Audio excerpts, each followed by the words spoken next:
কিছু করার আছে কোন ভাই? বড় ভাই যদি নির্দেশ করে আমগো তো সেই অনুপাতে চলতে হয়। এখন যেটা চিন্তা ভাবনা করে দেখলাম যে আজকে যদি আমগো সরকার না থাকে চইলা যায় তাহলে তো আপনাকে সরকার আইব। সেই ক্ষেত্রে ভাই কি হইব কোন তো? আবার আপনার আঙ্গ মাইরা মুইরা খেদায় দিবেন এমনই তো। এই লেগে আমি চিন্তা ভাবনা করে দেখলাম যে 50% না করে 60% সরকার দলীয় লোক নিব, 40% বিরোধী দলের লোক নিব। এখন ধরেন আপনাকে সরকার নেই, আপনারা 40% নিলেন, আমগো সরকার আছে আমরা 60% নিলাম। আপনার ক্ষমতা যখন আবার রদবদল হইব তখন আপনারা নিবেন 60%, আম করে দিবেন 40%। এটা হলো মিউচুয়াল পলিটিক্স ভাই। এটা কি ভালো হয় না ভাই? তোর ভাই কি এটা মানবো? কি কোন ভাই? মনে করেন যে হ্যার ক্ষমতা আছে, সবকিছু আছে, আপনি কি হ্যার চাইতে কম? বরঞ্চ হ্যার চাইতে বেশি।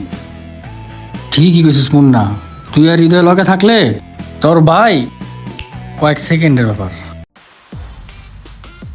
ভাই আপনার তো ভাই শত্রু বেড়ে যেতেছে।